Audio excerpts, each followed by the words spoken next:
Assalamualaikum warahmatullahi wabarakatuh. Saya Hernedar, NIM 501192249, kelas 2J, Fakultas Ekonomi dan Bisnis Islam, Prodi Ekonomi Syariah. Baiklah, di sini saya akan menjawab 3 pertanyaan yang diberikan oleh dosen saya, yaitu Pak Z Haryanto, SHMH. Mata kuliah Pengantar Manajemen sebagai tugas ujian akhir semester. Pertanyaan yang pertama, dalam ilmu manajemen terdapat 4 tahap dasar perencanaan. Jelaskan. Tahap yang pertama, menetapkan tujuan atau serangkaian tujuan. Maksudnya adalah perencanaan dimulai dengan keputusan-keputusan tentang keinginan atau kebutuhan organisasi atau kelompok kerja. Tanpa rumusan yang jelas, organisasi akan menggunakan sumber dayanya secara tidak efektif. Tahap yang kedua, merumuskan keadaan. Pemahaman akan sisi perusahaan sekarang dari tujuan yang hendak dicapai atau sumber daya yang tersedia untuk pencapaian. Tujuannya adalah sangat penting karena tujuan dan rencana menyangkut waktu yang akan datang. Setelah keadaan perusahaan saat ini dianalisa, rencana dapat dirumuskan untuk menggambarkan rencana kegiatan lebih lanjut. Tahap kedua ini memerlukan informasi terutama keuangan dan data statistik yang didapatkan melalui komunikasi dalam organisasi. Sedangkan tahap yang ketiga yaitu mengidentifikasi segala kemudahan dan hambatan. Maksudnya yaitu segala kekuatan dan kelemahan serta kemudahan dan hambatan perlu diidentifikasikan untuk mengukur kemampuan organisasi dalam mencapai tujuan. Oleh karena itu, perlu diketahui faktor-faktor lingkungan intern dan ekstern yang dapat membantu organisasi mencapai tujuannya atau yang menimbulkan masalah. Walaupun sulit dilakukan antisipasi keadaan, masalah dan kesempatan serta ancaman yang mungkin terjadi di waktu mendatang, yaitu bagian esensi dari perencanaan.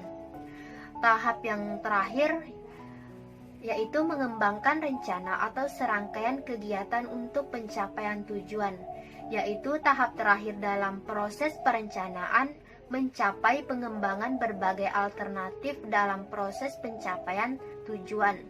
Penilaian alternatif tersebut dan pemilihan alternatif terbaik di antara berbagai alternatif yang ada. Soal yang kedua, jelaskan teori-teori motivasi. Yang pertama, teori Maslow beranggapan bahwa individu akan mempunyai perilaku untuk mendorong kehidupannya dalam rangka memenuhi segala kebutuhan hidup. Individu cenderung akan berusaha untuk memenuhi kebutuhan pertamanya.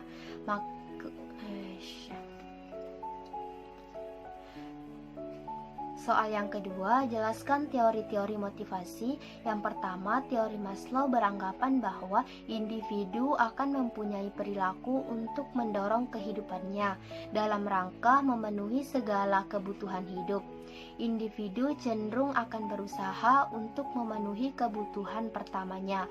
Kemudian, ia akan memenuhi kebutuhan kedua, ketiga, dan seterusnya.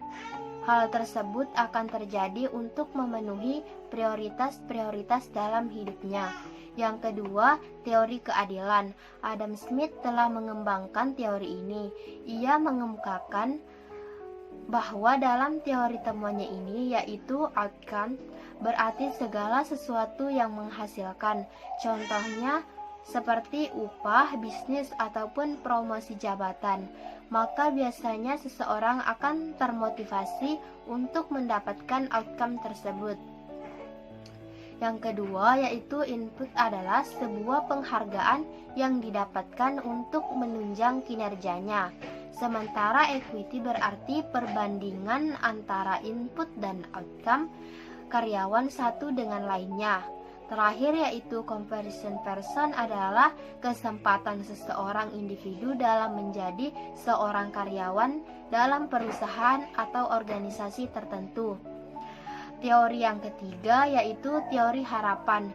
Teori ini dikembangkan berdasarkan harapan-harapan individu untuk mencapai segala sesuatu yang diinginkan. Sehingga individu yang memiliki harapan pasti akan bekerja keras untuk mewujudkannya. Teori yang keempat yaitu teori motivasi prestasi. Teori ditemukan dan dikembangkan oleh Hasbuan. Ia mengemukakan bahwa di dalam diri seseorang, karyawan pastilah memiliki energi potensial.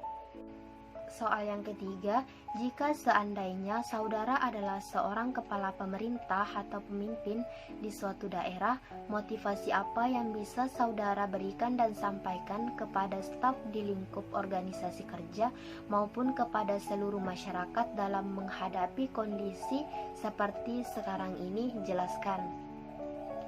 Saya memerintahkan dengan tegas tidak keluar dari rumah. Jika keluar dari rumah, maka harus menggunakan masker, disiplin menjaga jarak, disiplin menghindari kerumunan, dan memberi dukungan agar tidak panik dalam menghadapi situasi seperti sekarang ini, serta memberikan bantuan bagi orang yang benar-benar membutuhkan. Dan saya memerintahkan setiap jalur masuk dijaga dan diperiksa dulu ketika mau masuk ke suatu daerah.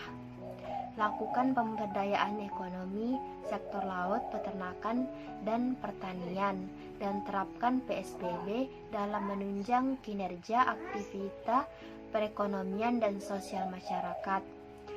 Baiklah, hanya ini jawaban dari saya. Saya akhiri. Wassalamualaikum warahmatullahi wabarakatuh.